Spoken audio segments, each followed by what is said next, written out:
மக்களை திரட்டி இருக்கிறார்கள் அல்லது மக்கள் தன்னெழுச்சியா வந்திருக்கிறார்கள் என்று இரண்டு விதமா வைத்துக் கொண்டால் கூட ஒரு சிலர் திரட்டப்பட்டதுன்னு சொல்றாங்க, ஒரு சிலர் தன்னெழுச்சியா வந்ததுன்னு சொல்லுகிறார்.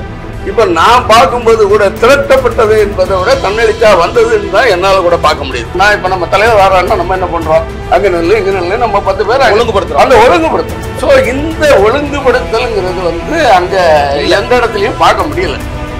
அது மிகப்பெரிய ஒரு குறையா இருந்தது. என்ன பொறுத்த மட்டும் நான் அது அரசியல் கட்சி பிரச்சாரமா இருந்தா எப்படி செய்யணும்னா இப்படி நான் சொன்ன மாதிரி தான் செய்யணும். அதுதான் அவசியம். ஏன் அதை செய்ய தவறுனாங்க அப்படிங்கும்போது இது ரசிகர்களை மீண்டும் மீண்டும் அப்படியே அவங்கள ஒரு அடக்கத்துக்குள்ள வச்சுக்கிறது. பார்த்ததுண்டா இந்த நாடு, பார்த்ததுண்டா நாடு, பார்த்ததுண்டா இந்த நாடு, பார்த்ததுண்டா. பாத்தீங்கன்னா போலீஸ்காரங்களுக்கே பாதுகாப்பு இல்ல. இப்ப இந்த நிலைமையில தான் இருந்துட்டு இருக்கு. அதனால அவரு வர்றது, ஆனா தொண்டர்கள் அவர் வர்றது எதிர்பார்த்து ஒரு தொண்டர் கூட்டம் இருக்கு சார். இதே மாதிரி ஒரு கூட்டம் நமக்கு சிவாஜிக்கு வந்து சார், இது மாதிரி ஒரு கூட்டம் விழுப்புரத்துல அவர் ஒரு மாநாடு போட்டிருந்தாரு. அப்போ அவரு முதல்ல கட்சி ஆரம்பிச்ச உடனே நிறைய சிவாஜிக்கு ஒரு ரசிகர் கூட்டம் குமிஞ்சிருந்தாங்க. அந்த கூட்டத்தை சிவாஜி தக்க வைக்கல. கூட்டம் வரும், அந்த கூட்டத்தை தக்க வைக்கிறது தான் அரசியல். நீங்க எந்த கூட்டமும் உங்களை தேடி வரும்பொழுது அந்த கூட்டத்தை நீங்க தவற விட்டுட்டீங்கன்னா திரும்ப நீங்க அரசியல் பண்ண முடியாது. விஜய் அந்த கூட்டத்தை தக்க வைக்கல, நேத்து வைக்கல, இனிமேல் வச்சிருவாரு. அடுத்த கட்டம் அவர் எப்படி போறாரு. அவரு முதல்வர் ஸ்டாலினா இருக்கட்டும், எடப்பாடியா இருக்கட்டும், அவங்க ஒரு தொகுதிக்கு பிரச்சாரம் போனாங்கன்னா தொடர்ந்து ஒரு 3 நாள் 4 நாள் கண்டினியூஸா போயிட்டே இருப்பாங்க. ஆனா இவரை பாருங்க, ஒன்லி வாரத்துல சனிக்கிழமை மட்டும்தான் அந்த ஒரே ஒரு நாளை தான் தேர்ந்தெடுத்து ஒரு 3-4 இடத்துல பிரச்சாரம் பண்ற மாதிரி பண்ணியிருக்காரு. இது தேர்தலுக்கு ஒத்து வரும் இல்ல. இது ரசிகர்களுக்கு ஒரு உற்சாகத்தை கொடுக்கும். ரசிகர்கள் அங்கங்க ஜாலியா இருக்கணும், அவ்வளவுதான். காலையிலேயே வருவாங்க. அந்த பக்கம் நிறைய சேல்ஸ் ஆயிருக்கும். கணக்கு எடுத்து பாத்தீங்கன்னா இப்ப அந்த திருச்சி டிவிஷன்ல அதிகமான விற்பனை ஆயிருக்கும். சொல்றீங்க ஆயிருக்கும்னு வைங்களேன். அது நீங்க கணக்கு எடுத்தா கண்டிப்பா நம்ம ஆளுங்க சொல்லிடுவாங்க. அந்த மண்டலத்துல எவ்வளவு தெரிஞ்சிடும், திருச்சி மண்டலத்துல எவ்வளவு அப்படிங்கறது சொல்லிடுவாங்க. அது ஒரு ஜாலி. இப்ப நம்ம மாநாட்டு நம்ம ஆளுங்க இந்த வணிக மாநாட்டுக்கெல்லாம் போறாங்கல்ல, அன்னைக்கு ஒரு நாள் கடையை மூடுவாங்க. மாநாட்டுக்கு இப்படியே போயிட்டே இருப்பாங்க. அங்க மாநாட்டுல போன உடனே வணக்கம் போட்டு அப்புறம் அங்க இருந்து கம்பரமா வந்துகிட்டே இருப்பாங்க. நம்ம பார்க்காத ஒண்ணு இல்லை, உண்மையை சொல்றோம். எல்லா இடத்துலயும் நடக்கிற உண்மையை சொல்றோம். அதனால சில பேர் எதிர்ப்பு தெரிவிப்பாங்க. அதை பத்தி எனக்கு நம்ம உள்ளதை சொல்லும் போது எதிர்ப்பை பத்தி ஆமா. ஆனா கூட்டம் சேரும்போது கூட்டத்தை தக்க வச்சு அரசியல் செய்யறதுங்கிறது என்ன சாதுரியம் அப்படின்னு சொன்னா இதை அண்ணா செய்தார். சரி, இன்னைக்கு அவருடைய பிறந்த நாள். நம்ம எல்லாம் போய் தலைவர் சார்பில் அவருக்கு வீர வணக்கம் செலுத்திட்டு வந்திருக்கிறோம். அவருக்கு மாலை அணிச்சு வணங்கிட்டு வந்திருக்கோம். இது நம்ம ஆண்டுதோறும் போறோம். அண்ணாவுடைய பிறந்த நாளைக்கு நம்ம கட்சி ஆரம்பிக்கிறதுக்கு முன்னாடி இருந்து நம்ம அமைப்பு ரீதியா என்னைக்கு வந்தோமோ அன்னையில இருந்தே அண்ணாவுக்கும் பாண்டியனாருக்கும் ஒரே தேதியில வாரதுனால நம்ம அண்ணாவையும் பாண்டியனாரையும் சேர்ந்து நம்ம வணங்குற பழக்கத்தை நம்ம வச்சிருக்கோம். நம்ம இன்னைக்கும் அதான் செய்திருக்கோம், போயிட்டு தான் வந்துக்கிறோம். இப்ப அதுக்காக மட்டும் நான் அண்ணாவை சொல்லல. அண்ணா அந்த திராவிட முன்னேற்ற கழகத்தை வளர்த்து கொண்டு வரும்போது அண்ணா அந்த கூட்டத்தை தக்க வைத்தார். எப்படி? அதுதான் நீங்க எப்படின்னு கேட்கணும். எம்ஜிஆர் அவர் வர வைப்பார். எப்போ வர வைப்பார்னா அந்த காலத்துல இப்ப வரும்போது தலைவர் சொன்ன மாதிரி அந்த காலத்துல கூட்டத்துக்கு நேரம் காலம் கிடையாது. ராத்திரி 10 மணியோட நீங்க மைக்க ஆஃப் பண்ணணுங்கிற சட்டம் கிடையாது. புரியுதுங்களா? அந்த காலத்துல மைக் ஆஃப் பண்ற சட்டம் கிடையாது. மைக் ஆஃப் பண்ற சட்டங்கள்லாம் இப்போ சமீபத்துல திராவிட கட்சிகள் ஆட்சிக்கு வந்த பிறகு வந்ததுதான். காங்கிரஸ் கட்சி ஆட்சியெல்லாம் கூட 10 மணிக்கு மைக் ஆஃப் பழக்கம் கிடையாது. அது பாட்டுல ஓடிட்டு இருக்கோம். ஏன்னா மக்கள்கிட்ட அந்த வன்முறை கிடையாது, துஷ்டம் கிடையாது. அது பாட்டுல அவங்க கேட்டுக்கிட்டே இருப்பாங்க. ராத்திரி அவங்க ஊழல் அப்படியே உட்காந்து அறிக்கைலாம் போச்சிருப்பாரு. நாங்கள்லாம் சின்ன பையனில் பார்த்தீங்கன்னா ஒரு அறிக்கைலாம் போச்சுட்டு தலைவர்கள் பேசுவாங்க. அப்படியே அந்த ஊருக்குள்ள திண்ணையில் அந்த கல்லில் 10-15 கலருங்க வியாபாரம் தூக்கத்தில் கேட்டுக்கிட்டு இருப்பாங்க. நாங்கள் ஓடி விளையாடிட்டு இருப்போம். அந்த மாதிரி கூட்டங்கள்லாம் நம்ம பார்த்தோங்க, நேரில் பார்த்தோம். அரசியல் ஈடுபாடு எனக்கு சின்ன வயசுலேயே இருந்ததுனால அந்த கூட்டங்கள்லாம் நான் தூங்க மாட்டேன். நான் அப்படிலாம் நிறைய கூட்டங்கள் பார்த்தோம். இப்போ என்ன பண்ணுறாருன்னா அண்ணா மக்கள் கூட்டிடுவாங்க. புரட்சி தலைவர் எம்ஜிஆர் வாராருன்னு உடனே எம்ஜிஆரை பார்க்குறதுக்கு ஏகப்பட்ட கூட்டம். அங்கே இருந்து ஆம்பளை பொம்பளை எல்லாம் இதே மாதிரி. அன்னைக்கு இருந்த நிலைமை வேற. அன்னைக்கு போக்குவரத்து கிடையாது. இந்த மாதிரி வண்டி வாகனம் காரு பஸ் வேனு இந்த மாதிரி வசதி கிடையாத காலம். அன்னைக்கு இருந்த அந்த காலகட்டத்திலேயே கிராமப்புறத்துல இருந்து மக்கள் நடபாதையா ஓடி எம்ஜிஆரை பார்க்க ஆவேசமா அந்த கூட்டத்துக்கு வந்துருவாங்க. வந்து கிரவுண்ட்ல உட்காந்துருவாங்க. கிரவுண்ட்ல வந்து உட்காந்துருவாங்க. அவர் என்ன பண்ணுவாருன்னா கூட்டம் 6 மணிக்கு ஸ்டார்ட் ஆயிடும். இப்பதான் டிஎம்கேல கட்சியிலே இப்போ வந்து கூட்டம் ஆரம்பிக்கிறது 8 மணிக்கு ஆக்கிட்டாங்க. இப்போ இது கலைஞருக்கு பிறகு ரொம்ப குறைச்சிட்டாங்க. கலைஞர் இருக்கிற வரைக்குமாவது கொஞ்சம் கூட்டம் ஓடிட்டு இருக்கும். 6 மணிக்கெல்லாம் ஸ்டார்ட் பண்ணிடுவாரு. கலைஞர் 3 மணி நேரம் உட்காந்து 4 மணி நேரம் இருந்து லாஸ்டா பேசுவாரு. இப்போ டிஎம்கேவிலே பாத்தீங்கன்னா இப்போ வந்து கூட்டம் ஆரம்பிக்கிறது 8 மணிக்கு தான். 8 மணிக்கு தான். 8 மணிக்கு 9 மணிக்கு முடிஞ்சிடும். 1 hour தான் இன்னைக்கு கூட்டம். இன்னைக்கு நடக்கிறதே 1 மணி நேரம். ஏன்னா யாரையும் பேச விடுறது கிடையாது. அடிமட்டத்தில் இருக்கிறவனையும் பேச விடுறது இல்ல, மேல் மட்டத்தில் இருக்கிறவனையும் பேச விடுறது இல்ல. அந்த தலைவருக்கு அடுத்தபடியா ஒரு 2 பேரை சூஸ் பண்ணுவாங்க. இந்த பக்கம் 2 பேர் ஜவஹர்லால் பேசுங்க, அந்த பக்கம் அண்ணா நீங்க பேசுங்க, அண்ணா நீங்க பேசுங்க. 4 பேர். அந்த 4 பேர் 5-5 நிமிஷம். இதான் இன்னைக்கு ஏன்னா வளர்ந்துச்சு கட்சி வளர்ந்துட்டு, அதனால நிறைய நம்ம சொல்ல வேண்டியது இல்லை. அவங்களுக்கு பத்திரிகை, மீடியா, டிவி, அவங்க சேனல்ஸ் எல்லா இடத்துலயும் அவங்க மக்களுக்கு அவங்க தகவலை கொடுத்துக்கிட்டு இருக்காங்க. ஸோ இதுல உட்கார்ந்து இருந்து சொல்ல வேண்டியது ஒன்றும் இல்லை. அவங்க கிட்ட எல்லா டிவியும் பக்கம் முழுவதும் அவங்க செய்தி போயிட்டு இருக்கு, பத்திரிகை ஒரு பக்கம் போயிட்டு இருக்கு, மீடியாக்கள் பறந்துகிட்டு இருக்குது. அதனால இன்னைக்கு உட்கார்ந்து தான் பேசணும் அவசியம் இல்லை. அதனால அவங்க நேரத்தை குறைச்சிட்டாங்க. அப்போ அப்படி கிடையாது. அவங்ககிட்ட மீடியா கிடையாது, பத்திரிகை அப்போ ஓரளவு அவங்களுக்கு கிடையாது. ரொம்ப காலத்துக்கு பிறகுதான் தினத்தந்தி சப்போர்ட் கிடைக்குது. ஆரம்பத்துல அதுவும் கிடையாது. இப்படிப்பட்ட அந்த காலகட்டத்துல அண்ணா என்ன பண்ணுவாருன்னா, எம்ஜிஆர் வராரு அப்படின்னு மக்கள் எல்லாம் ஊருக்கு தர்றா போட்டா வந்து பிள்ளை குட்டிகள்லாம் இடுப்புல வச்சுட்டு வந்து உட்காந்துருவாங்க. எம்ஜிஆர் எப்போ வருவாருன்னா 10 மணிக்கு தான் வருவார்.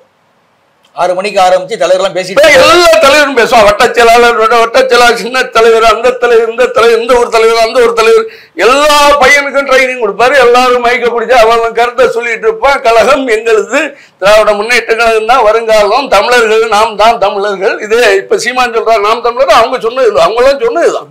இது ஒன்றும் புதுசு கிடையாது. நாங்க தான் தமிழர்களுடைய பாதுகாவலர்கள், தமிழர்களை நாங்கள் இந்திய யாரும் பாதுகாக்க முடியாது அப்படின்னு ஒண்ணு. தமிழ் தமிழ் தமிழ் அவ்வளவுதான். தமிழ், சமூக நீதி, அனைத்து சாதியும் ஒண்ணு, சாதிய வேற்றுமை கிடையாது, ஏழை இது எல்லாரும் சொல்றாங்க. அதுதான் அவங்களும் சொன்னாங்க. பண்ணுவாரு. பாத்தீங்கன்னா 10 மணிக்கு மேல எம்ஜிஆர் வருவார். இதேதான் இப்ப விஜய் 15 நிமிஷம் திறந்து விட்ட மாதிரி தான். அந்த எம்ஜிஆர் மேடையில வந்த உடனே எம்ஜிஆர் பார்த்த உடனே கூட்டம் கலைய ஆரம்பிச்சிடும் இல்லையா? பார்த்த உடனே தலைவர் அப்படியே கூட்டம் கலைய ஆரம்பிச்சிடும். அதனால என்ன பண்ணாருன்னா, எம்ஜிஆர் முதல்ல பேச விட மாட்டார், அண்ணா உட்கார வச்சிருவாங்க. ஆமா, 10 மணிக்கு வந்துட்டு உட்கார. புரோட்டோகால் பிரகாரம் எம்ஜிஆர் பேசின பிறகு அண்ணா பேசணும். அதான் ஒரு தலைமைக்கான இது. ஆனா அண்ணா என்ன பண்ணுவாருன்னா புரோட்டோகால்லயே மைனஸ் பண்ணுவாரு. எம்ஜிஆருக்காக மைனஸ் பண்ணாரு. எப்படின்னா, அண்ணா பேசின பிறகுதான் எம்ஜிஆர் பேசுவார். மாத்திட்டாரு அவரு. ஆமா, ஏன்னா அதை நான் என்ன சொல்றேன்னா, அண்ணா எம்ஜிஆர் வந்து அப்போ பெருசா ஒன்றும் பேச மாட்டார். அவர் திரைத்துறையில இருந்து வந்தவர். எல்லா கருத்தையும் அடிப்படை லீடர்ஸ் சொல்லிடுவாங்க. இன்னும் சொல்றதுக்கு ஒண்ணுமே இருக்காது.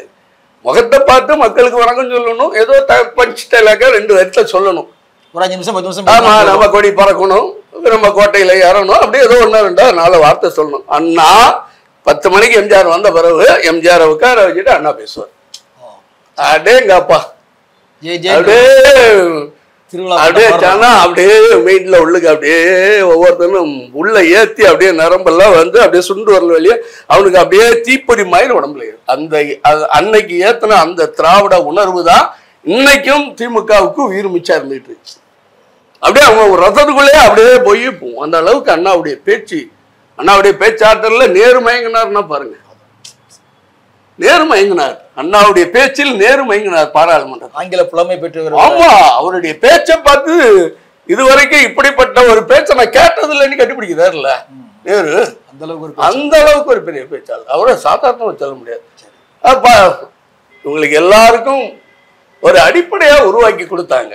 ஆனா இன்னைக்கு இவரு பவுன்சரை வச்சிருக்காரு. அதுக்கு தான் நான் முதல்ல சொன்னேன், ஐயா நீங்க பவுன்சரை வச்சிருக்கிறீங்களே, நீங்க வர்றதுக்கு முன்னாடி உங்களுடைய கட்சி தலைமை ஆட்கள், நீங்க யாரெல்லாம் உங்களை ஆட்சியை கொண்டு வரதுக்கு, ஆட்சியை பிடிக்கிறதுக்கு உங்க ஊர்ல யாரெல்லாம் இருப்பாங்க, யாரெல்லாம் இப்பயே முடிவு பண்ணியிருப்பீங்களா, இவர் தான் கல்வி அமைச்சர், இவர் தான் பிடபிள்யூ மேனேஜர், நான் ஆட்சிக்கு வந்தா இவர் தான் அந்த ஒன்னு சொல்லி ஒரு நீங்க ஃபார்ம் பண்ணியிருப்பீங்களா உங்களுக்குள்ள. அந்த அமைச்சர்கள்லாம் மேடையில மேல வந்து அந்த மக்களை பார்த்து பேசிருக்கணும் இல்ல? கண்டிப்பா. பேசியிருந்தா தக்க வச்சிருக்கலாம். இதை நீங்க என்ன பண்ணிருக்கணும்னா அந்த 7 மணி நேரம் ரன்னிங் வந்தீங்கல்ல, ஆமா, அங்க நீங்க ஆரம்பிச்சிருக்கணும், அந்த தலைவர்களை காட்டி இருக்கணும். இல்ல நீங்க மாநாடு கூட நடத்துனீங்களே, அந்த மாநாட்டிலேயாவது அவங்க ஏதாவது பேசினாங்களா? நீங்க 2 மாநாடு போட்டீங்க. அந்த 2 மாநாட்டிலேயே உங்களுடைய அடுத்த கட்ட லீடர்ஸ் நீங்க வருவதற்கு முன்பு, அந்த களத்துக்கு நீங்க மேடைக்கு நீங்க வருவதற்கு முன்பு உங்களுடைய அடுத்த கட்ட எவ்வளவு தொண்டர்கள் காத்து கிடந்தாங்க. எல்லா மாவட்டத்திலும் வந்தாங்கல்ல. யாரையாவது நீங்க காலைல 10 மணில இருந்தே பேச விட்டுருக்கலாமே சார். நீங்க மாநாட்டுக்கு 6 மணிக்கு வாங்க சார், தப்பு கிடையாது. ஆனா 6 மணில இருந்து மாநாட்டுக்கு உட்கார்ந்துருக்கவங்க சும்மா தானே உட்கார்ந்துருக்கான்.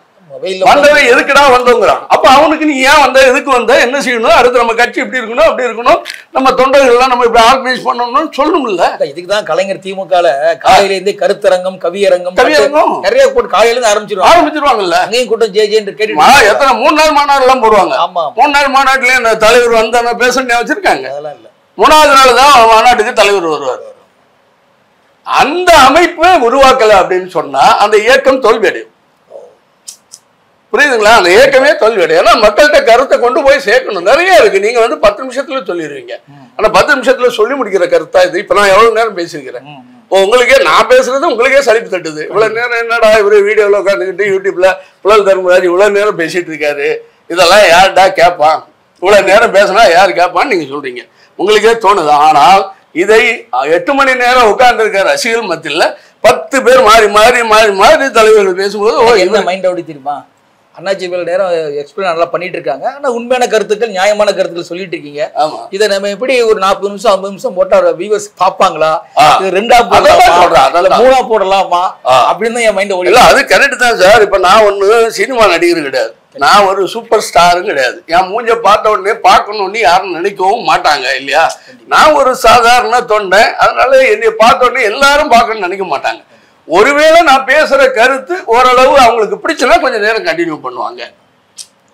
உங்களுக்கு ஒரு ஃபிகர் இருக்குல்ல, ஃபேமஸ் ஃபிகர், அதனால தானே எம்ஜிஆரை வச்சுக்கிட்டு அண்ணா பேசினாரு. இந்த நம்ம பச்சை தமிழன் சேனல்ல, அதாவது நீங்க ஒரு யூடியூப் சேனல்ல பாத்தீங்கன்னா டாப் மோஸ்ட் ஒரு 15 வீடியோ போடுவாங்க, எது எது டாப்ல இருக்கு அப்படின்ட்டு. இன்னைக்கு நீங்க பேசின வீடியோ தான் டாப்ல இருக்குன்னு இருக்கு.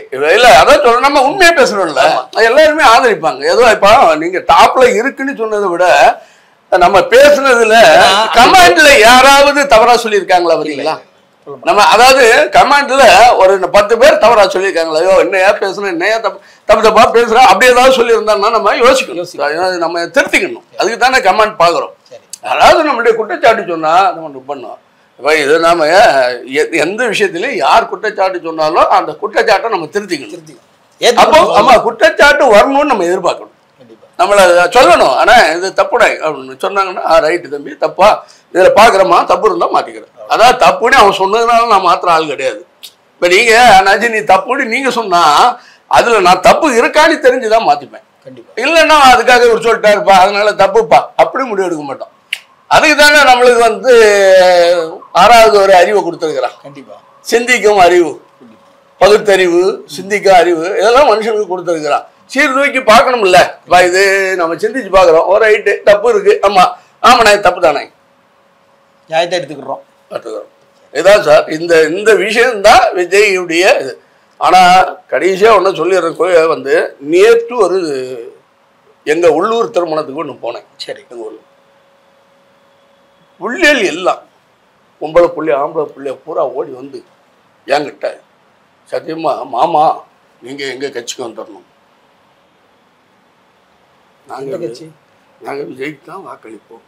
ஓ பேர் சொல்லிச்சு, நீங்க எங்க கட்சிக்கு நீங்க வந்துடணும் மாமா, நீங்க வந்தீங்கன்னா இந்த ஏரியாவில் எங்க கட்சிக்கு நல்ல ஆள் இல்லை, நீங்க வந்தீங்கன்னா எங்க கட்சிக்கு பலமா இருக்கும் மாமா, நீங்க எங்க கட்சிக்கு வந்துருங்க மாமா அப்படின்னு சத்தியமா நடந்த சம்பவம். அவ்வளவு பிள்ளைகளும் இளம் வயசு பிள்ளைகள், சின்ன பிள்ளைகள், ஆம்பளை பாசுங்க பொம்பளை பிள்ளைகள் எல்லாம் ஓடி வந்து அப்படி பேசணும். அதை பார்க்கும்போது எனக்கு ஒண்ணுமே பேச முடியல. ஆமா, அப்படி அந்த அதுங்க அப்படின்னு நினைக்குது. அப்போ அதுங்க அந்த பிள்ளைகள்கிட்ட ஒரு பெரிய ஆர்வம் இருக்கு, விஜய் வரணுங்கிற வரணும், நாங்க விஜய்க்கு தான் ஓட்டு போடுவோம் மாமா, ஓட்டு போடுவோம் அவருக்கு தான் போடுவோம் அப்படின்னு. சின்ன பிள்ளைகள்னா என்ன 15 வயசு 18 வயசு, கல்யாணம் ஆன 30 வயசு 35 வயசு பிள்ளைகள், நம்ம பார்த்து பிறந்து வளர்ந்த பிள்ளைகள். சரி, அப்போ நம்ம அந்த இடத்துல நம்ம ஏற்கனவே அரசியல் களத்துல இருந்ததுனால பார்த்துருப்பாங்க, நிறைய மகளிர் மீட்டிங்லாம் பேசுறோம். அப்ப அதை பார்த்துட்டு நீங்க ஏன்னா ஏற்கனவே நான் அந்த இதுல கவுன்சிலர் நின்றுருக்கேன் இல்லையா, ஒரு முறை நின்று நான் ஒரு ஓட்டுல தானே தோத்தேன். இப்ப அதெல்லாம் பிள்ளைகளுக்கு தெரியும்ல, மாமா வந்து நின்னாங்க அரசியல் அப்படின்னு, அந்த இதெல்லாம் கொஞ்சம் தெரியும். அது தெரிஞ்சதுனால நீங்க அந்த அளவுக்கு அதுங்க இப்ப வேற எதுலையாவது நம்ம இருக்க வந்து கூப்பிடுது இல்ல, அது கூப்பிடுறது இல்லை, போய் வரணும் வந்தீங்கன்னா இந்த இடத்துல நம்ம இன்னும் கொஞ்சம் பலமாயிடலாம் அப்படின்னு சொல்லுது இல்லை. அப்படி எல்லா பக்கத்துலயும் அந்த சிந்தனை வந்துச்சுன்னா வாய்ப்பு உண்டு உண்டு வாய்ப்பு உண்டு. சரி, அதை நம்ம இல்லைன்னு மறுக்கிறீர்கள். நன்றி, வணக்கம்.